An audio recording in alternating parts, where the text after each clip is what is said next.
Thank you, Secretary Bessent. It's wonderful to hear a Treasury Secretary. I'm not sure I've ever heard a Treasury Secretary talk about community banking and the importance of community banks in the United States and for the U.S. economy in my lifetime. So it's really refreshing to hear you engaging on things that are so important to areas like where I'm from and rural communities across this country, and how important community banking is for the foundation of our economy and the economic system.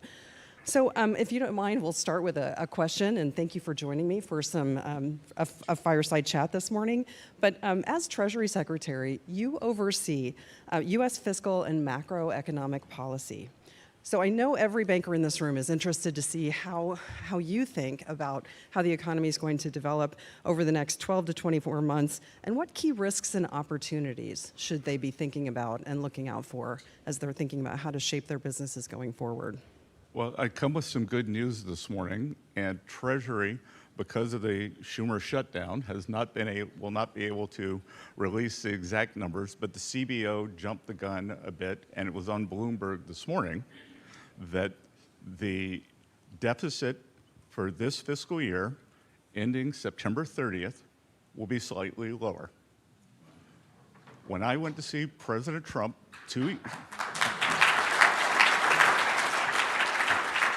and more importantly, the deficit to GDP now has a 5 in front of it. So according to the CBO numbers, and we don't have the Treasury numbers yet, the deficit to GDP will have fallen from about 6.5%, which was the highest when we weren't at war or weren't in a recession in US history, to 5.9%. When I went to see President Trump approximately 2 years ago to tell him that I'd like to come out from behind my desk and get involved with the campaign. Not going to repeat many private conversations, but this was particularly notable. He looked at me, first thing he said, "Scott, how are we going to get the debt and deficits down and not cause a recession?" And we're on our way. I think we saw that today.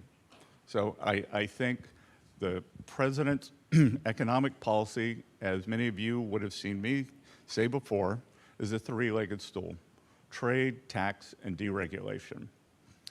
The tax bill, the one big beautiful bill, has incentives for both corporate America in terms of full expensing for plant property and equipment, and the plant part is new.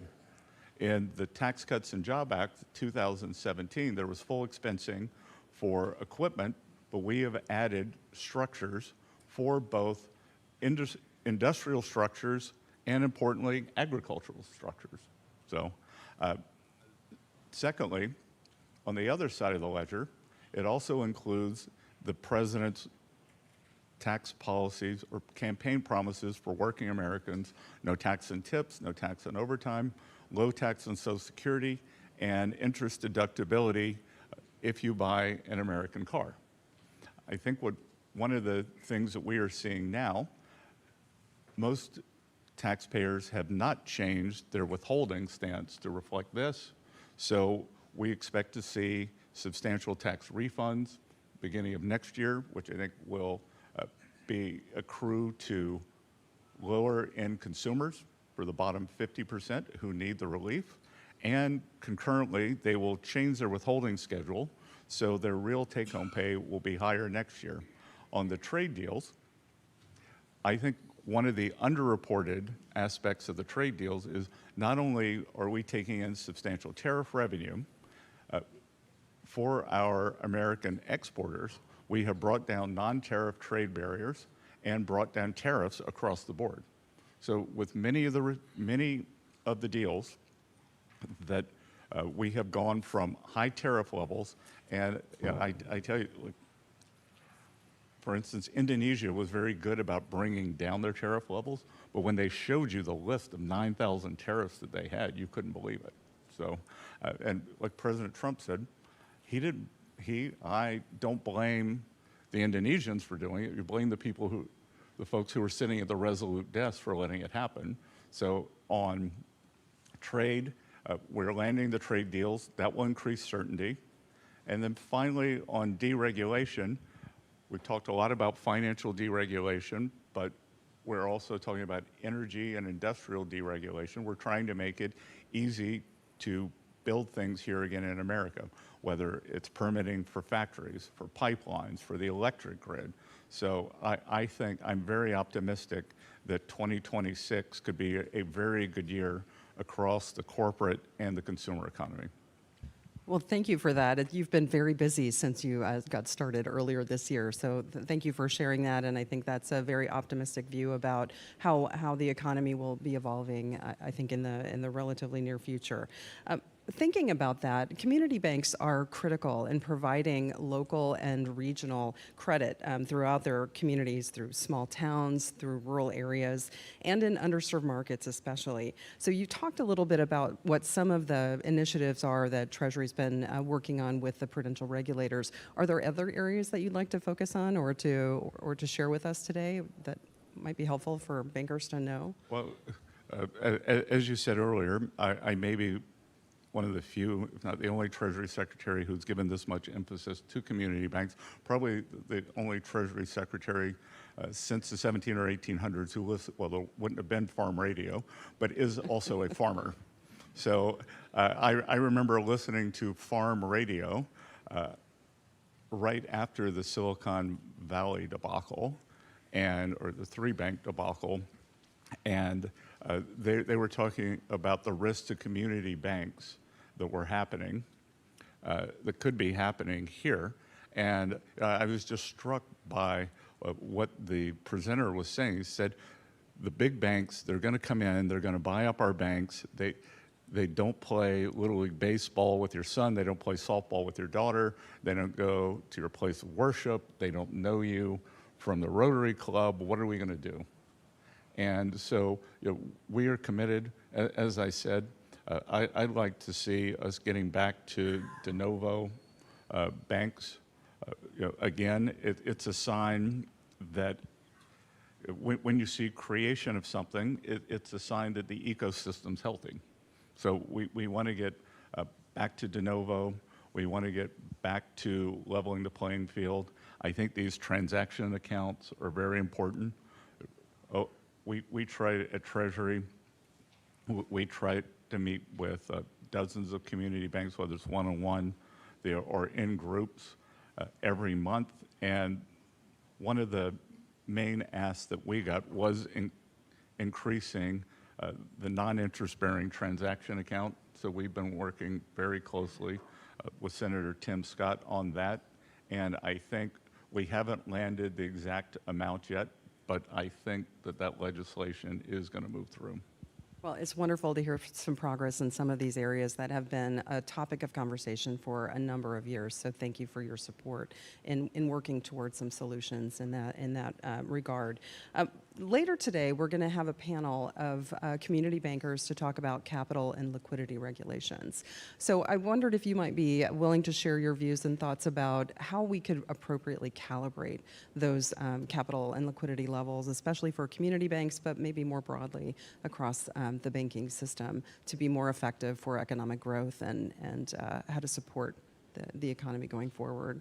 Well, I think if we take a step back, we could see that the substantial amount of credit that is being grown outside of the regulated banking system tells you that the regulatory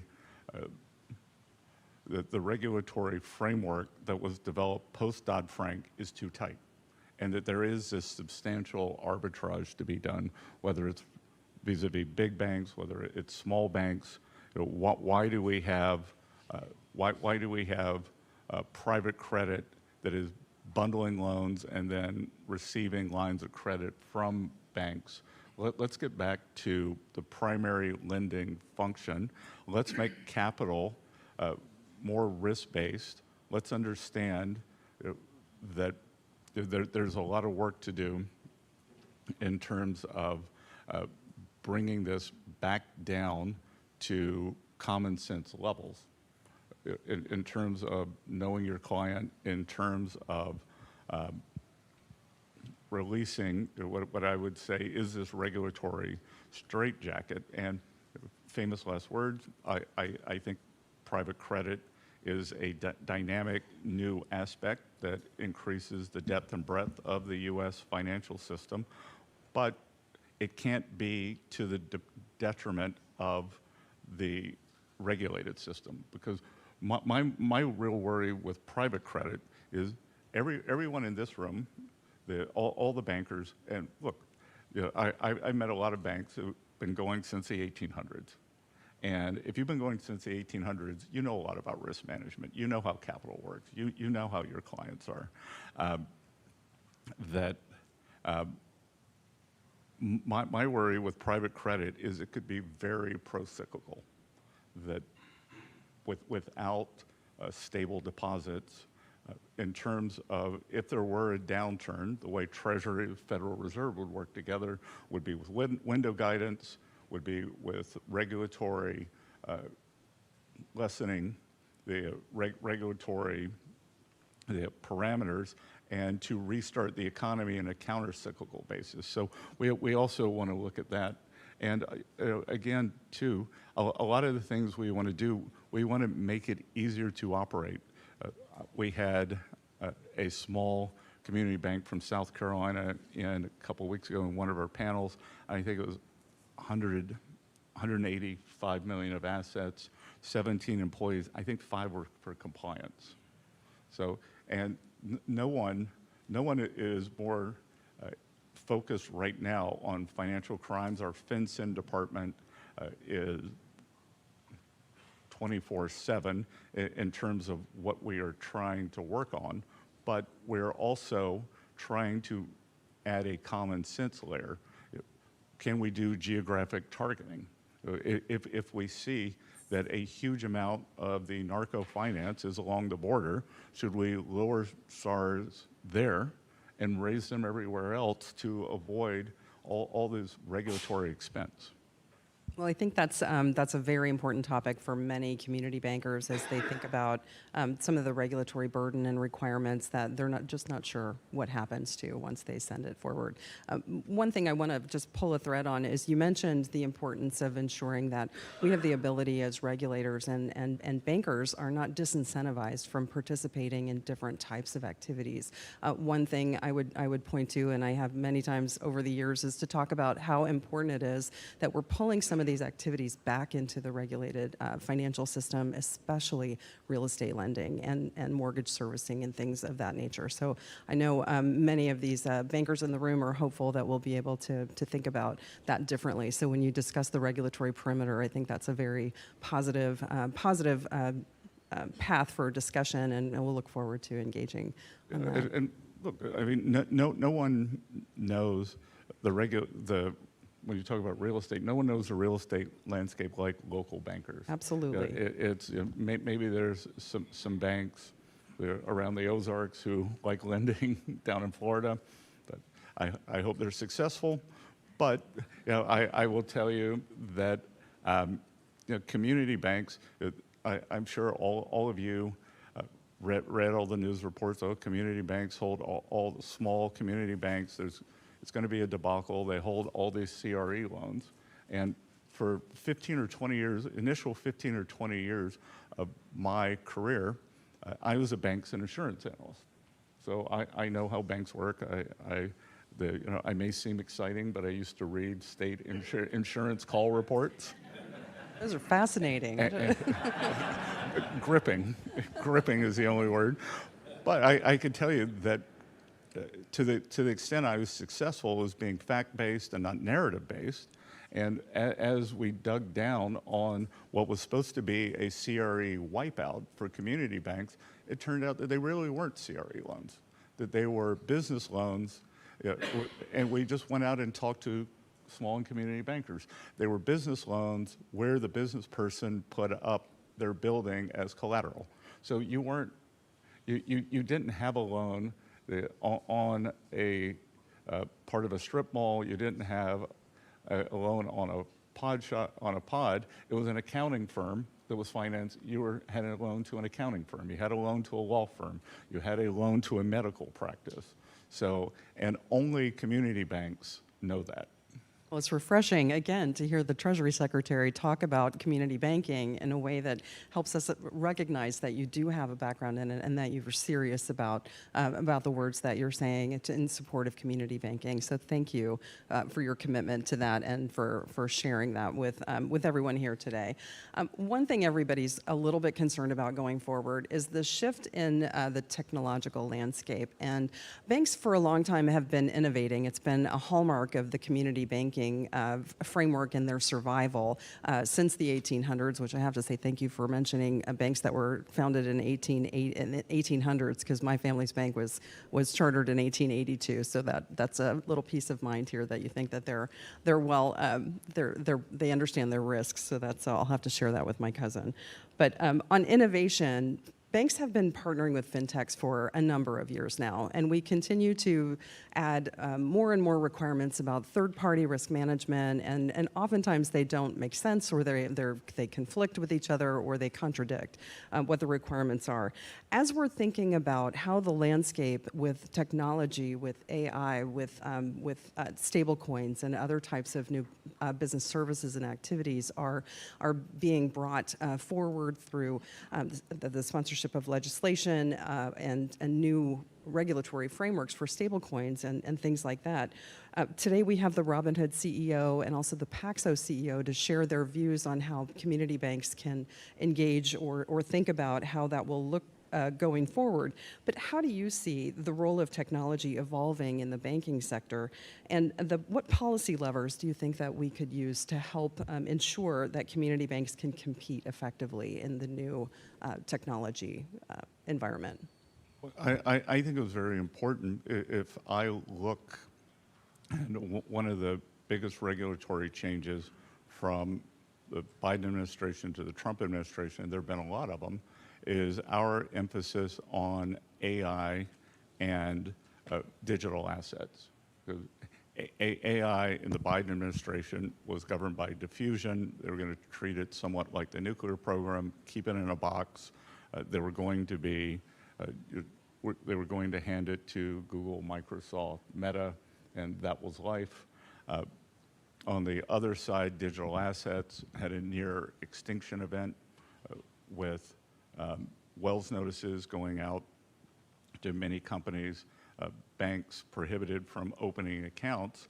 And I think the fact that we're creating, the term is sandbox, where there's a lot of experimentation, where there are a lot more offerings, and for community banks not to be locked in that they have to use like one of three dominant service providers, that for a wider range, supply will push down price, choice will inform.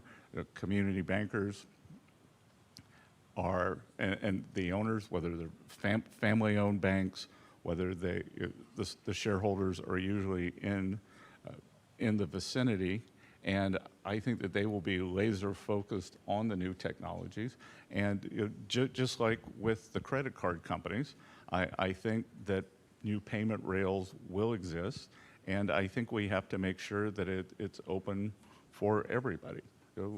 JP Morgan, Bank of America may have their own stable coin, but I think it's very easy, and you'll hear, you have two great participants, that you will hear that for community bankers to join together, whether it's in some kind of a cooperative program, but you can private label these under your own name, and it doesn't necessarily have to increase deposit beta. The other thing we're going to do, because we value community banks, we are going to make sure that any new regulation is done in a safe, sound, and not abrupt manner. That there will be a transition, and everyone will be able to understand it and participate in it. Great. Well, I think that's wonderful news for all of our CEOs in the room and everyone listening virtually. I think it's important, as you said, that all banks can participate in this new economic environment, and that we're creating a framework that will allow for safe and sound engagement, as well as ensuring that whatever customers are interested in doing, that banks have that opportunity through a sandbox. That's an excellent idea, and it's great to go back to those ideas from the first Trump administration, where we were actively engaging with office hours, where we would bring in fintechs and bankers to talk about how they wanted to expand businesses in a way that was appropriate and met our expectations. And I also think too, look, how many people in this room's first savings account was a Christmas club at the local bank? Right. Right. So, are we going to develop the new kind of crypto Christmas club? I like that. Well, that's an interesting idea, yeah. CCC, Crypto Christmas Club. and because I do think one of the great things about crypto is it's bringing young people into the markets, into the financial industry, and I think that community banks that will be at the front line of providing that. You have a natural advantage in terms of going into the schools, in terms of financial education, in terms of financial literacy. I think Mickey's heard me tell the story. My deep, dark secret is that, and a lot of people from South Carolina have it, I have a Dr. Pepper every morning for breakfast. I'm not allowed to do it at home, so which used to take me to the Circle K on Meeting Street in Charleston, South Carolina. And in there'd be a lot of young construction workers getting ready to go to work. They'd see me dressed like this, and they'd be playing the lottery. I'd say, "Mister, when I win the lottery, will you manage my money?" I said, "Well, the first thing you can do is not play the lottery." But imagine if that group that were involved in digital assets, if they've been putting that $20 of their hard-earned money from construction work, from their blue-collar jobs into digital assets over this time, and it's going to be community banks that do it. It's not going to be the big national banks. So, I think that to be able to cater to that audience is going to really provide opportunity for a lot of growth. Well, I got to say that my theory has always been you can't win if you don't play. So, whatever venue that is, I look forward to seeing how all of those things evolve over the next 10, 20 years, maybe even sooner. But before I ask you the last question about the future of community banking, I want to just touch on some of the legislative proposals that are being considered. There's a big groundswell of discussion about asset thresholds, potentially changing when and how certain regulatory requirements will apply to community banks and other banks of other sizes, including regional banks. How's Treasury thinking about those proposals, and what principles should guide those thresholds as legislators and as regulators are thinking about those going forward?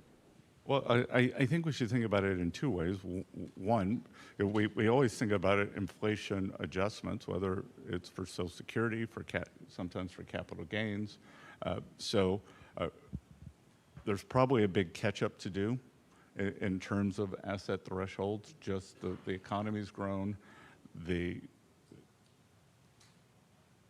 asset size has grown for bank lending, and like I said, we want to bring it back into the regulated system.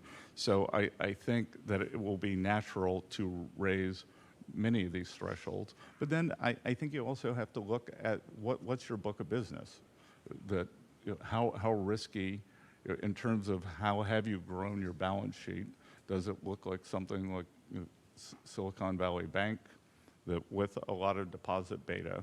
So I think it's those two, but I definitely believe that we do need a substantial increase in terms of the regulatory levels, and maybe even an increase from the $10 billion. When does the Fed get involved? I think those are really great topics of conversation, and I think more and more I'm having discussions, as I'm sure you are too, with regional banks who are being frozen at a certain asset level size so that they're not crossing that $100 billion threshold, or a community banker that's being frozen just below $10 billion in assets simply because so many different thresholds of many kinds and different regulations and statutes bite. Or one of at the that banks point. we had come in, and you would think that if a longstanding big customer came in and put a big deposit in at the end of the year, you'd be excited, but they would, no, we can't take it because it's going to push us over 500 million, Right. and then the trigger there. So we want to make sure that you're able to grow without setting off these regulatory tripwires. Well, I look forward to chatting with you about that going forward and seeing how all of us as in the regulatory space can think about how we can more effectively allow banks to manage for their growth and their size, especially when they're not changing their business model. But finally, on the topic of the future of community banking, over the next 5 to 10 years, how do you see the biggest structural shifts occurring, and how do you think community banks will evolve to meet those challenges in the future? One of the questions that we're asking all of our keynote speakers today is, what does the community bank of 2025 look like? 2025 or 2035? Oh, sorry, 2035, sorry. I don't have my glasses on. Yes, 2035, it is already 2025. So the ones that make it through the next 10 years will have embraced technology, have embraced financial modernization, and as I said earlier, I think we'll have brought along a whole new generation of young people into the financial world. Because look, there's a whole group just because of the bad calendar. And they lived through the GFC, they lived through COVID, but when I interact with them, they're curious, they want to be part of the system, and it will have been that. And I think that we will see I don't know if the branch model is as big as it was. We'll see with that. But I think it's all going to center around technology.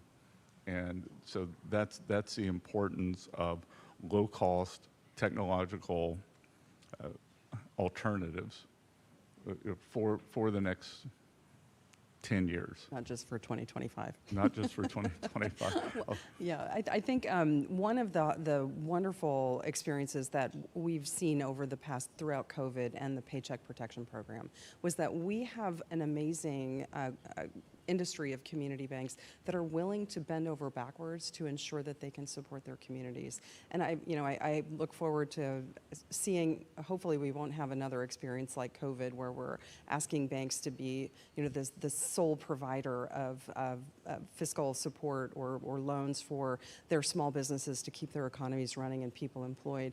But I think it's a wonderful recognition of everything that community banks have done over the past at least 5 years to keep our economy running, to keep our people employed in rural communities and in urban communities as well. But thank you for the support that you've provided. Yeah, and I think that the other big opportunity is going to be what I saw in the local market in Charleston, South Carolina, was when Boeing came in. Boeing doesn't need, other than people in this building, they don't need to bank with anyone in this room. But when Boeing's second largest production facility came in, there was an ecosystem of more than 200 small factories that sprung up. And the small and community banks, some of the small regionals, all moved into Charleston, and they bank every one of those small factories. Some of the factories, some of these startup businesses that have 50, 100, 200 employees.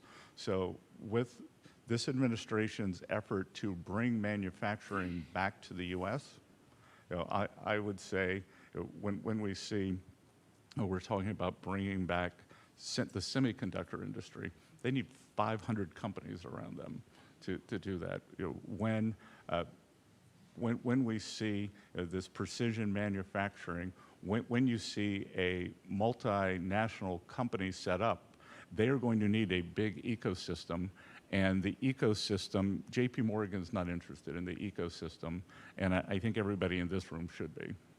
That's wonderful. Thank you so much for sharing your perspective with us and celebrating the agility and flexibility of community banks to solve problems and to meet needs where they arise quickly. And we look forward to the rest of our day today, and we really appreciate your time this morning. Thank you, Secretary Bessent. Thank you.